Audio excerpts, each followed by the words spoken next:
90 সাল থেকে মাঠে আছি। 32 বছর আমি কোনোদিন মাযহাব বিরোধী কথা বলিনি একটা। 32 বছরের বক্তব্যকে অক্ষর অক্ষরে টেনে বের করেন, আমার জীবনে আমি কোনোদিন কোনো মাযহাবকে নিয়ে কথা বলিনি। ওটা আমার পাতাই নয়, আমি পড়ি না ওটা। যে যদি দিন রাত আমার পিছনে লেগে থাকে, দিয়ে আমাকে বলে যদি জাহান্নামে চলে গেছিস, তবে আমি ওকে বলবো না যে আমাকে একটু জান্নাতের কথা বলেন না, আমি ওকে বলবো না। না, আমি পড়ি না, আমি আমার জীবনে এরকম ইতিহাসই নেই।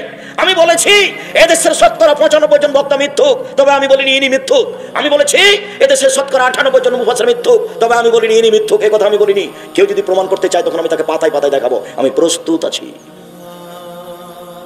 দীর্ঘ 32 বছর আমি কোনোদিন মানুষের কাছে পথ খরচ পাথেও যায়নি। আমি বলেছি জাতির যদি রাস্তাঘাট করে দিতে না পারি, জাতির যদি স্কুল কলেজ করে দিতে না পারি, জাতিকে চূড়ান্ত সঠিক ধর্ম দিতে পারবো ইনশাআল্লাহ। ধর্মের ব্যাপারে জাতিকে ফাঁকি দিয়ে পরকাল হারাতে রাজি নই। একটা কথা মনে রাখবেন খুব ভালো করে, 23 বছর জীবনে কোনো একদিন কোনো এক অক্ত সাহাবীদের দিকে মুখামুখি না হয়ে নামাজ আরম্ভ করেছেন, সালাত আরম্ভ করেছেন, এর প্রমাণ কেউ কিয়ামত পর্যন্ত দিতে পারবে না। যদিও আপনাদের ফরিদপুর রাজবাড়ী শহরে ইমাম যখন সালাত শুরু করছেন তখন ভুলেও কোনোদিন উনি মুক্তাদির দিকে দেখেন না, উনি ওই দিকেই মুখ করে আছেন। যখন একামাতের কাছাকাছি তখন বলছেন আল্লাহু আকবার, একামাত যখন শেষের দিকে তখন আল্লাহু আকবার বলছেন। আল্লাহর নবী জীবনে কোনো একদিন কোনো এক ওয়াক্ত সাহাবীর দিকে মুখামুখি না হয়ে কাতার সোজা করুন, প্রাচীরের মতো হয়ে দাঁড়ান, ফাঁকা বন্ধ করুন। ওই যে দেখছি দুইজনের ফাঁকা দিয়ে শয়তান প্রবেশ করছে ছাগলের বাচ্চার মতো, ফাঁকা বন্ধ করুন। আবার বলছেন মান সাদ্দা ফুরজাতান বানাল্লাহু লাহু বাইতান ফিল জান্নাহ, কেউ যদি দুইজনের ফাঁকা বন্ধ করে তাহলে আল্লাহ তার জন্য জান্নাতে ঘর বানাবেন। ফাজাইলে আমল বই অনেক হাদিস জায়গা পেয়েছে, কিন্তু এটা পাইনি। এটা তো ফাজাইলে আমলের মধ্যে চলে। দেখেন তো কত ছোট্ট কথা, তো কত বড় কথা। কেউ যদি ফাঁকা বন্ধ করে তাহলে তার জন্য জান্নাতে ঘর বানাবেন আল্লাহ। তা আমি বলেছি যে কাবা ঘরে যদি আর কোনোদিন কিয়ামত পর্যন্ত পাশাপাশি না দাঁড়াই, 3 ফুট পর পরই দাঁড়াই, তবে এটা জায়েজ হবে না। আমাদের মসজিদ তো বহু দূরের কথা, কাবা ঘরে আর যদি কোনোদিন কেউ পাশাপাশি না দাঁড়ায় কিয়ামত পর্যন্ত, তবুও তা জায়েজ হবে না। কেন? যিনি ঘোষণা দিয়েছেন প্রাচীরের মতো হয়ে দাঁড়াতে হবে, ফাঁকা বন্ধ করতে হবে, তাকে আবার দুনিয়া আসতে হবে, এসে বলতে হবে পৃথিবীর মানুষ শুনে রেখো, আমি মুহাম্মদ সাল্লাল্লাহু আলাইহি ওয়াসাল্লাম ঘোষণা দিয়েছিলাম প্রাচীরের মতো ফাঁকা বন্ধ করে দাঁড়াতে হবে, আমি ঘোষণা দিচ্ছি, তখন এখন তোমরা 3 ফুট পর পর দাঁড়াও। যেহেতু কিয়ামত পর্যন্ত তিনি আর কোনোদিন আসবেন না, কাজে এই সিদ্ধান্ত পরিবর্তন হবে না। এটা তো ইবাদত, আপনি পরিবর্তন করবেন কি করে? এটা তো ইবাদত। তো করোনা ভাইরাসকে লক্ষ্য করে আমরা আলোচনা করতে করতে ধারাবাহিকভাবে এক পর্যায়ে পৌঁছেছি। সেটা হলো এখন আমাদের জানাজার সালাতের আলোচনা চলছে। একবারে পবিত্রতা থেকে নিয়ে পুরো সালাতের আলোচনা করে আসছি 2020 সাল থেকে। 2020 সাল থেকে এখন পর্যন্ত আমরা জানাজার সালাতের আলোচনায় পৌঁছেছি। মর্মে আজকে আপনাদের সাথে এ ব্যাপারে অল্প কিছু কথা, দু একটি অল্প কথা বলার পূর্বে আপনাদের সাথে জরুরি কথা যে বর্তমান আন্তর্জাতিক ফুটবল খেলা জায়েজ কিনা। বর্তমান আন্তর্জাতিক ফুটবল খেলা কি জুয়া না জুয়া নয়? আল্লাহ তাআলা বলছেন ইয়াসআলুনাকা আনিল খামরি ওয়াল মাইসির, মুহাম্মদ সাল্লাল্লাহু আলাইহি সাল্লাম আপনাকে জনগণ জিজ্ঞাসা করছে মদ খাওয়া সম্পর্কে আর জুয়া খেলা সম্পর্কে। আপনি বলুন ফিহিমা ইসমুন কাবীর, এই দুটাতে মহাপাপ হয়। জুয়া খেললে মহাপাপ হয় আর মদ খেলে মহাপাপ হয়। আবার আল্লাহ বলছেন ইন্নামাল খামরু ওয়াল মাইসির ওয়াল আনসাব ওয়াল আসলাম রিজসুম মিন আমালিশ শায়তান ফাসতানিবুহু, নিশ্চয় জুয়া খেলায় অংশগ্রহণ করা, মদ পান করা, মূর্তির আস্তানায় যাওয়া, লটারি ক্রয় করা শয়তানের কাজ, হারাম, তোমরা বেঁচে থাকো। আব্দুল্লাহ ইবনে আমর রাদিয়াল্লাহু তাআলা আনহু বলেন রাসূল সাল্লাল্লাহু আলাইহি সাল্লাম বলেছেন লা ইয়াদখুলুল জান্নাতা আকুন, বাপ মাকে মানে না যে সে জান্নাতে যাবে না। 1 2 কাম্মার, জুয়া খেলে যে সে জান্নাতে যাবে না। 3 মান্নান, খোটা দেয় যে সে জান্নাতে যাবে না। 4 মধুমেনুল খামর, নিয়মিত বিড়ি তামাক জর্দা সিগারেট গুল নেশাদার দ্রব্য খায় পান করে যে সে জান্নাতে যাবে না। 4 শ্রেণীর মানুষ জান্নাতে যাবে না বলে মুহাম্মদ সাল্লাল্লাহু আলাইহি সাল্লাম অত্র হাদিসে ঘোষণা দিয়েছেন। তাতে 1 শ্রেণীর মানুষ রয়েছে জুয়া খেলে যে।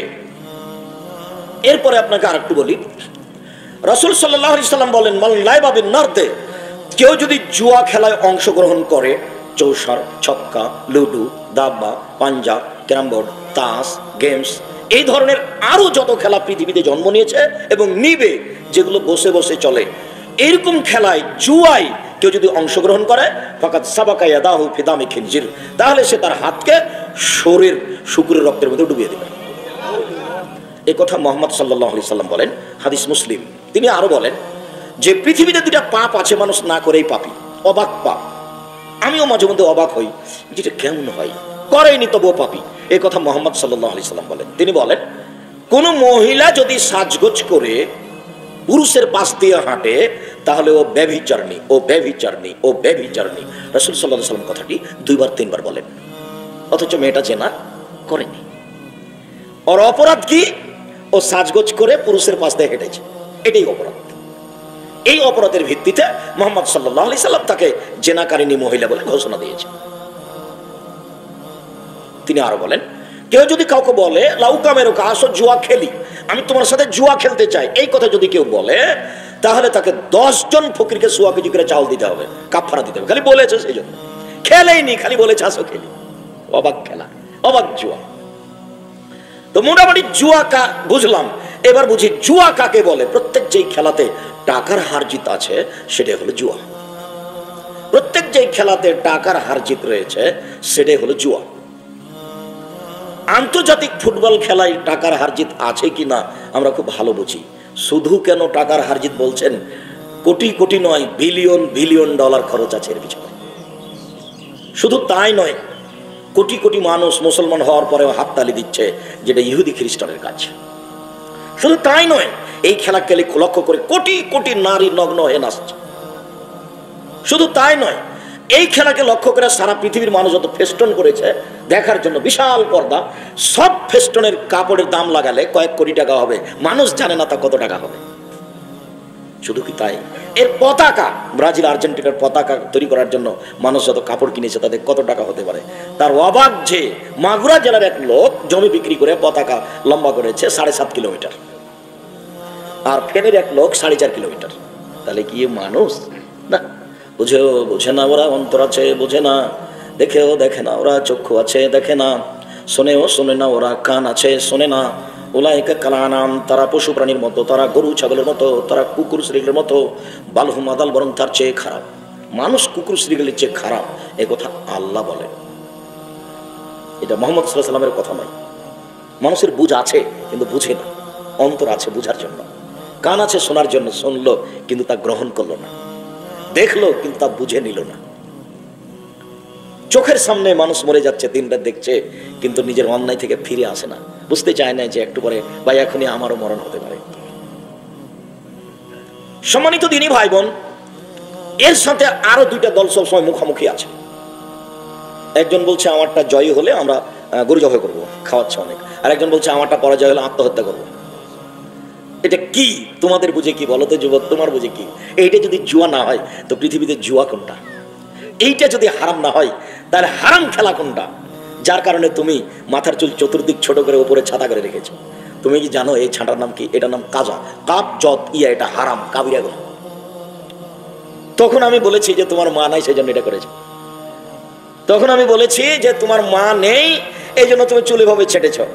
তখন আমি বলেছি যে তোমার মা নেই সেই জন্য তোমার বোনটা এভাবে নগ্ন হয়ে স্কুল কলেজে যাতায়াত করছে। তো আছে আব্দুর রাজ্জাক সাহেব, আমার মা আছে। না না, ওটা তোমার খালা, নাহলে এটা তোমার সৎ মা। নইলে এমনটা হওয়ার কথা নয়। মা ভিন্ন জিনিস। আসলে মাই বুঝতে পারেনি মা কাকে বলে। ও মনে করেছে যে বাপে বিবাহ দিয়েছে, শ্বশুর বাড়ি গেছি, স্বামীর সাথে মিলামিশা করলাম, বাচ্চা হয়ে গেল, তাই আমি মা।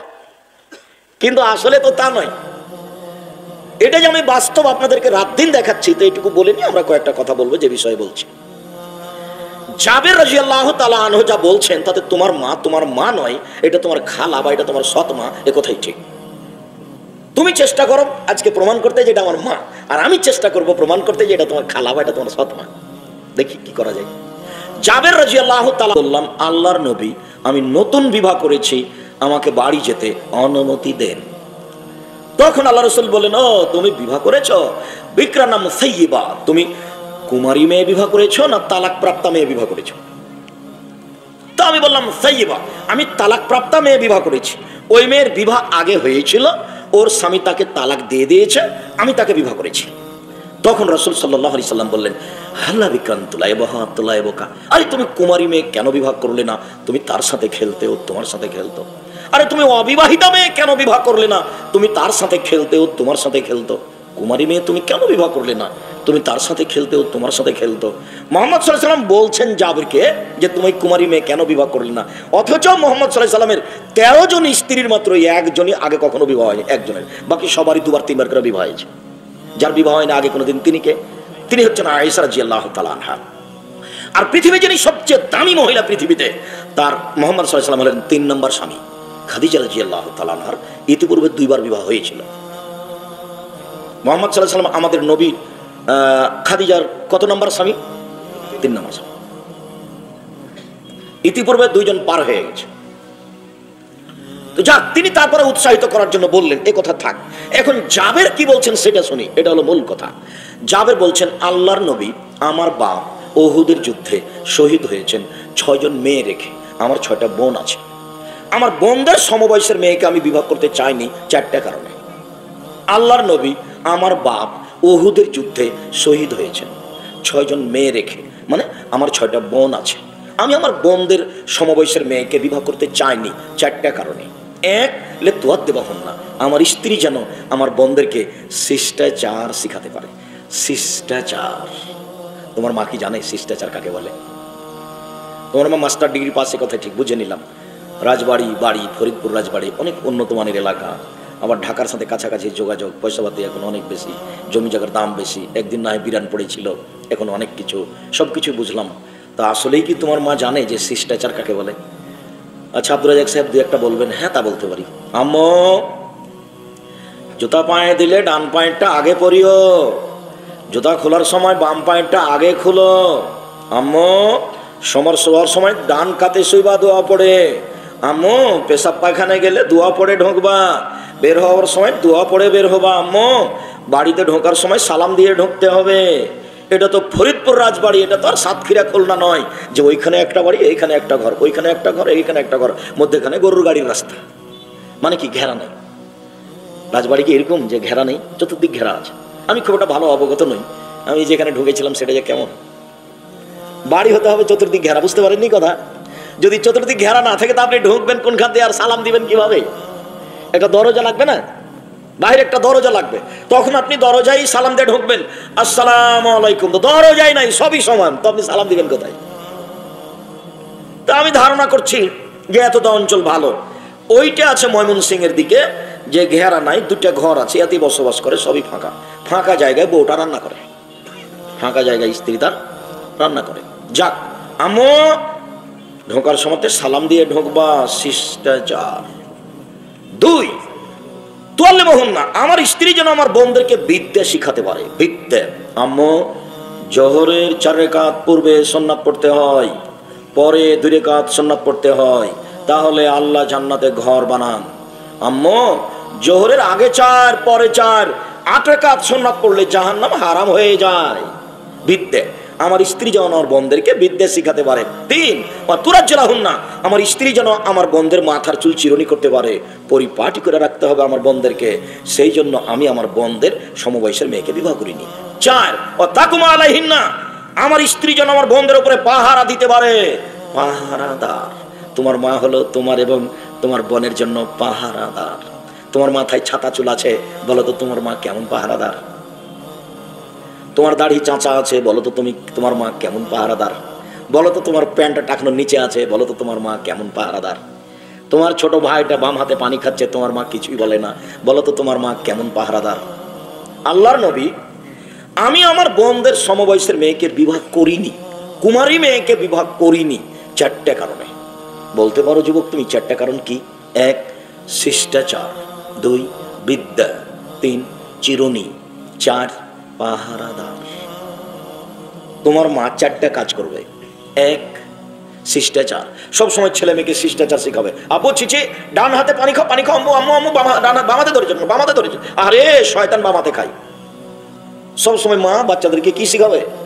শিষ্টাচার। 2, বিদ্যা। আম্মু, এইভাবে সালাত আদায় করতে হয়, এত রাকাত পড়তে হয়।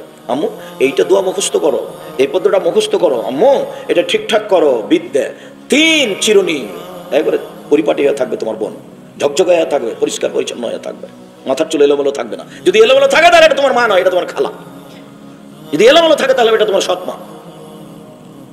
4, পাহারাদার। তোমাদের এলাকায় রাজবাড়িতে এই গ্রামে একটা বড় ইস্টার্ন ইন্ডাস্ট্রিজ খুলেছে একটা লোক, তোমাদের গ্রামের লোক, তারপর একটা পাহারাদার রেখেছে। সকালে মালিককে বলেছে, জানেন আজকে পাহারাদার কিন্তু 1 ঘন্টা ঘুমিয়েছিল। তাই নাকি? তুমি বলে না, রাতে ঘুমিয়েছিলে। চুপচাপ, তোর হবে না রে, তুই টাকা নিয়ে চলে যা। যে পাহারাদার ঘুমায় তাকে আমি পাহারাদারিতে রাখবো না। তো একদিন 1 ঘন্টা সহ্য হয় না, আর তোমার মা একদিনও পাহারা দেয় না তোমার কাছে, এটা কেমনে চলে? তোমার বাপের বোকা মিলিয়ে তাকে রাখতে হবে না। আমি পরামর্শ দিচ্ছি, তালাক দিতে বলিনি। আমি যেখানে বলেছি সত্য করে, সেখানে তোমার স্ত্রীকে, আপনার স্ত্রীকে আপনার মায়ের স্বভাবে যেতে হবে, এটা বলেছি। সেটা হলো আপনার মা, আপনারা ছিলেন 10-12 ভাই বোন, বাড়িতে ছিল 2 জন কিষান কামলা, আর মসজিদ থেকে ফকির ধরে আনতো আপনার বাপ। 12-14-16 জন মানুষের ভাত রান্না করতেন আপনার মা। ঢেঁকিতে ধান ভেঙে তবু 1.5 কেজি 2 কেজি 3 কেজি চাউল রান্না করতেন। মেহমানে খেত, ফকিরে খেত। এখন আপনার স্ত্রী মাত্র 150 চাউল রান্না করে, 150। তো দুপুরে মেহমান এসেছে, তখন আপনার স্ত্রী বলছেন যে কি করবে, মেহমানকে দিলে তো শেষ হয়ে যাবে, এই কর, চানাচুর বিস্কুট দেবি, দেখো দেবি দেখো। এইরকম স্বভাব হবে না, এটা রাখা যাবে না। তাকে পরামর্শ দিতে হবে, 1 কেজি চাউল রান্না করো, সারাদিন আমরা খাবো, মেহমান খাবে, রাতে গরুতে খাবে, দরকার হলে পাখিতে খাবে, কিন্তু তুমি এরকম অল্প চাউল রান্না করো না, এটা আমি চাই না। তোমাকে আমার মায়ের স্বভাবে ফিরে যেতে হবে। মানুষকে, মেহমানকে খেতে দিতে হবে, ফকিরকে ভারী মনে করা হবে না। আমার বোনের ছেলে মেয়েরা আসলে তুমি চুপটি লেগে থাকো, তোমার বোনেরা আসলে দেখে খুশি খুশি থাকো। যে আসুক সবাইকে খাওয়াতে শিখতে হবে। তাহলে দেখো, তোমার আমি এটা করা চাচ্ছি, না হয় তাহলে আমি চিন্তা ভাবনা ভিন্ন করবো। এটা দিয়ে জান্নাত কিনা যায়। ফকির মিসকিনকে খাওয়ালে জান্নাত কিনা যায়। সালাত আদায় করে জান্নাত পাওয়া যায়, জান্নাত কিনা যায় না। সিয়াম পালন করে জান্নাত পাওয়া যায়, জান্নাত কিনা যায় না। হজ করে জান্নাত পাওয়া যায়, জান্নাত কিনা যায় না। তাসবিহ তাহলিল জিকির আজকার করে, কোরআন তেলাওয়াত করে জান্নাত পাওয়া যায়, জান্নাত কিনা যায় না। দান করলে জান্নাত কিনা যায়। আল্লাহ বলছেন, মুমিন পুরুষ নারীর জানের এবং মালের বিনিময়ে আমি জান্নাত বিক্রি করে দিয়েছি, নিয়ে নাও। তোমাদের জন্য আমি তৈরি করেছি, আমি বেচবো, এই জন্য বেচে দিলাম, যাও টাকা দাও, আমি দিয়ে দেবো। তো টাকাকে উনি নিজে খাবেন? ফকির মিসকিন অসহায় মানুষকে দিয়ে দাও টাকা, আমি তোমাদেরকে বিনিময়ে জান্নাত দিয়ে দিলাম, বিক্রি করে দিলাম জান্নাত। এ কথা আল্লাহ বলেন, এ কথা নবী বলেন। কাজে দান ভিন্ন জিনিস। একথা আল্লাহ রসুলকে জিজ্ঞাসা করা হলো, আল্লাহ রসুল আইউল ইসলামে খায়, মানুষের জীবনে সবচেয়ে ভালো কাজ কি? সালাত আদায় করে, ভালো কাজ। সিয়াম পালন করে, ভালো কাজ। তাসবিহ তাহলিল করে, ভালো কাজ। কুরবানি করে, ভালো কাজ। সবচেয়ে ভালো কাজ কোনটা? তখন আল্লাহ রসুল বলেন, তুতিমু তাআম তাকরাউস সালাম আলা মান আরাফতা ওয়া লাম তারিফ। যাকে দুস্থ গরীব ফকির মিসকিনকে খেতে দিবা, এটা হলো জীবনে মানুষের সবচেয়ে ভালো কাজ। 2, যাকে চিনো তাকেও সালাম দিবা, যাকে চিনো না তাকেও সালাম দিবা। মোবাইলে রিং হচ্ছে, আপনি যদি দেখে বুঝতে পারেন হিন্দুর নাম্বার, তাহলে আপনি বলবেন জি ধন্যবাদ, কি বলছিলেন। আর যদি চিনা না যায়, তাহলে বলবেন আসসালামু আলাইকুম। হ্যালো বলবেন না, হ্যালো বলে কুকুরকে ডাকে। আসসালামু আলাইকুম, হিন্দু হোক, মুসলমান হোক, ডোম হোক, চামার হোক, যেই হোক না কেন, মুচি হোক, মেথর হোক, বাস আল্লাহ নবী বলেছেন তুমি যাকে চিনো তাকেও সালাম দিবা, যাকে চিনো না তাকেও সালাম দিবা। আল্লাহ রাসূল বলছেন, পৃথিবীর মানুষ শোনা রেখো, জান্নাতে একটা খুব দামি ঘর রয়েছে। জান্নাতে কিছু দামি ঘর রয়েছে, বাহির থেকে ভিতর দেখা যায়, ভিতর থেকে বাহির দেখা যায়, উন্নত মানের পদার্থ দিয়ে তৈরি, খালি ঝকঝক ঝকঝক ঝক করছে। তো সাহাবীগণ বললেন, এই ঘরে কে যাবে? তখন আল্লাহ রাসূল বললেন, ফকির মিসকিন যে খেতে দিবে সে যাবে, অসহায় মানুষকে যে খেতে দিবে সে যাবে। যার জন্য যারা আপনারা বড় বড় ব্যবসা করেন, তাকে আমি বলি যে ঘুমের ঘরেও ব্যবসা করেন, কোটি টাকা ইনকাম করতে হবে, উসমান রাজার মতো ধনী হয়ে যাবে, কোটি কোটি। আর বলবেন আমি নেতাদের উঠানো নামানোর জন্য টাকা ইনকাম করিনি, আমি টাকা ইনকাম করি অসহায় মানুষের পাশে দাঁড়ানোর জন্য, দেশের সবচেয়ে বড় ধনী হব, এবং আমি এই টাকা দিয়ে উঠাবো নামাবো অসহায় মানুষকে, আমি অসহায় মানুষের জন্য পয়সা ইনকাম করি, এ কথা বলবেন। তাহলে আপনি জান্নাত কিনে নিয়েছেন, এ কথা মুহাম্মদ সাল্লাল্লাহু আলাইহি সাল্লাম বলেন। বলছিলাম, আল্লাহ বলেন সানুয়াতিবুহু মারাতাইন, আমি মানুষকে বারবার শাস্তি দেব কবরে, সুম্মা ইউরাদুনা ইলা আযাবিন আযীম, এরপর এদেরকে আমি কঠিন শাস্তিতে জাহান্নামে নিয়ে যাব। কবর যত কঠিন, কিয়ামত তার চেয়ে অনেক বেশি কঠিন। কিয়ামত যত কঠিন, জাহান্নাম তার চেয়ে অনেক অনেক অনেক বেশি কঠিন। এ দিয়ে বুঝায় আপনাকে আমি জাহান্নাম কত কঠিন। যার কারণে আল্লাহ নবী প্রত্যেক সালাতে সালাম ফেরার পূর্বে এই দোয়াটা পড়তেন, আল্লাহুম্মা ইন্নী আউযু বিকা মিন আযাবি জাহান্নাম, আল্লাহ তোমার কাছে আমি জাহান্নাম থেকে বাঁচতে চাই। ওয়া আউযু বিকা মিন আযাবিল কবর, তোমার কাছে আমি কবরের শাস্তি থেকে বাঁচতে চাই। ওয়া আউযু বিকা মিন ফিতনাতিল মাসিহিদ দাজ্জাল, আমি তোমার কাছে দাজ্জালের ফিতনা থেকে বাঁচতে চাই। ওয়া আউযু বিকা মিন ফিতনাতিল মাহইয়া ওয়াল মামাত, তোমার কাছে বাঁচতে চাই ইহকালের ফিতনা, তোমার কাছে বাঁচতে চাই পরকালের ফিতনা, তোমার কাছে বাঁচতে চাই ইহকালের ফিতনা হতে, তোমার কাছে বাঁচতে চাই পরকালের ফিতনা হতে। ওয়া আউযু বিকা মিনাল মা'সামি ওয়াল মাকরাম, তোমার কাছে বাঁচতে চাই বড় পাপ হতে, তোমার কাছে বাঁচতে চাই ঋণ কর্জ হতে, তোমার কাছে বাঁচতে চাই বড় পাপ হতে, তোমার কাছে বাঁচতে চাই ঋণ কর্জ হতে। এই দোয়াটা না পড়ে আল্লাহর নবী সালাম ফিরতেন না। মনে আছে কিনা, এটার নাম দোয়ায়ে মাসুরার দ্বিতীয় অংশ। দোয়ায়ে মাসুরা নামে একটা দোয়া আছে, তাই না? যার প্রথম অংশ হচ্ছে আল্লাহুম্মা ইন্নী যালামতু নাফসি যুলমান কাসীরা, এটা হলো প্রথম অংশ। আর দ্বিতীয় অংশ হলো এটা, দুটার নাম দোয়ায়ে মাসুরা, আল্লাহর নবীর পক্ষ থেকে বর্ণিত দোয়া। সম্মানিত দিনী ভাই বোন, আমরা সংক্ষিপ্তভাবে এই আলোচনা করি। রাসূল সাল্লাল্লাহু আলাইহি সাল্লাম বলেন, পৃথিবীর মানুষ মনে রেখো, তিনটা কাজ সামাজিকভাবে জরুরি। এক, আতেমুল জায়া, দোস্ত গরিব ফকির মিসকিনকে খেতে দাও। দুই, উদুল মারিজা, অসুস্থ মানুষকে দেখতে যাও। তিন, ফুকুলানি, যারা জেল হাজতে বন্দী আছে তাদের ছেড়ে দেওয়ার, বের করার ব্যবস্থা করো। রাজবাড়ি জেলে 20-30 বছর থেকে মানুষ আছে, নিজেও জানে না আমি কেন জেলে। জজ জানে না ঘটনা কি, উকিল জানে না ঘটনা কি, যে সাজিয়েছে সেই শুধু জানে। সাক্ষী বলছে আমি নিজ চোখে তাকে মারতে দেখেছি, যার ব্যাপারে বলছে ও সেদিন রাজবাড়িতেই ছিল না। ও 1 নম্বর আসামি, দলীয় দাপটে জেলে আছে 20 বছর থেকে। জেল গেটে স্ত্রী আসে, আদর করে একটু গায়ে মাথায় হাত দেওয়ার কোনো পথ নেই। দরজায় এসে ছেলে মেয়ে কান্নাকাটি করে, আদর করে একটু গায়ে মাথায় হাত দেওয়ার কোনো পথ নেই। বছর বছর পার হচ্ছে, বাড়িঘর বিরান হয়ে গেল, স্ত্রী বাড়ি থেকে চলে গেল, সবকিছু ছারখার ধ্বংস হয়ে গেল, কিন্তু ও নিজেও জানে না আমি কেন জেলে, বের হওয়ার কোনো পথ নেই। মিথ্যা সাক্ষীর কারণে রাসূল সাল্লাল্লাহু আলাইহি ওয়াসাল্লাম বলেছেন, পৃথিবীতে 3টা মহাপাপ, সবচেয়ে বড় পাপ। এক, আল ইশরাকু বিল্লাহ, শিরক করা। এটা আবার বৃহত্তর নোয়াখালী, মানে শিরক আছে, খুব বেশি আছে। রাজবাড়ি মানে বৃহত্তর নোয়াখালী, তাই না? বৃহত্তর ফরিদপুর, বৃহত্তর ফরিদপুর, ফরিদপুর, নোয়াখালী, চট্টগ্রাম, সিলেট, বরিশাল একই। আল্লাহর রাস্তে শিরক ভালো কাজ, আল্লাহর রাস্তে শিরক ভালো কাজ। এই কন্ডাক্টর, ড্রাইভার বলছে, এই কন্ডাক্টর, কবর পেলে 10টা টাকা দান করে দাও, কবরে দাও, আশা যে তাহলে গাড়িটা অ্যাক্সিডেন্ট হবে না। যে কবরে আছে তাকে হয়তো পিটিয়ে একাকার করে দিল, সেটারই হিসাব নাই। আর যে কবরে আছে সে আপনার উপকার করবে, এটা কি করে হলে, এটা কি করে হতে পারে? একেবারেই বোকামি, একেবারেই ভুল হিসাব। মানুষের জীবনে 2টা পাপ আছে যেটা মানুষের ধারণায় নেকির কাজ, সেটা একটা হলো বিদআত আর একটা হলো শিরক। দুটাতেই মনে করে এটা ভালো কাজ, এটা ভালো কাজ। আল্লাহুম্মা সাল্লি আলা সাইয়্যিদিনা মাওলানা নাবিয়ানা মুহাম্মদ। কেউ কি মনে করছে যে এটাতে পাপ হবে? কত সুন্দর কথা। এখন কেউ যদি বলতে হয় আল্লাহ নবী বলেছেন এটা প্রমাণ হতে হবে, আমি তো বলেছি কিয়ামত পর্যন্ত প্রমাণ হবে না। তো কি প্রমাণ হবে?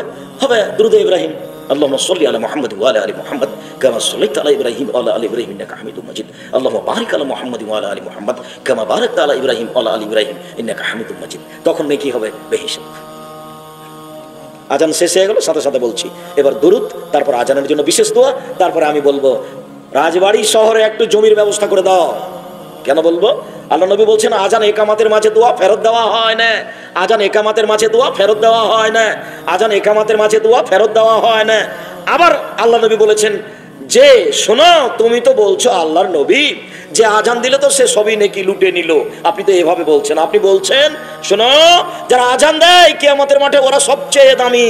আপনি বলছেন শোনো, যারা আজান দেয় তার আজানের শব্দ যত দূর যাবে সব কীট পতঙ্গ জড় পদার্থ সব বলবে আল্লাহ মুয়াজ্জিন ভালো মানুষ, ক্ষমা করে দাও।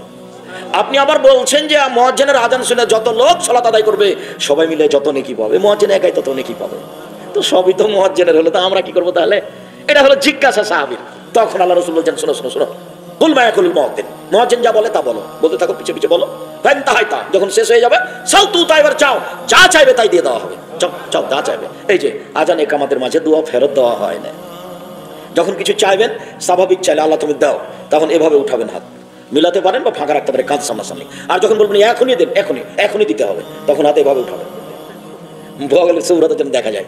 আগে পড়তে হবে ইসমে আজম, তবে জাল্লে জালালো হইল ইসমে আজম নয়। ইসমে আজম হচ্ছে আল্লাহুম্মা ইন্নী আসআলুকা বিআন্নাকা আনতাল্লাহ লা ইলাহা ইল্লা আনতাল আহাদুস সামাদুল্লাযী লাম ইয়ালিদ ওয়া লাম ইউলাদ ওয়া লাম ইয়াকুল লাহু কুফুওয়ান আহাদ। এটা হলো ইসমে আজম।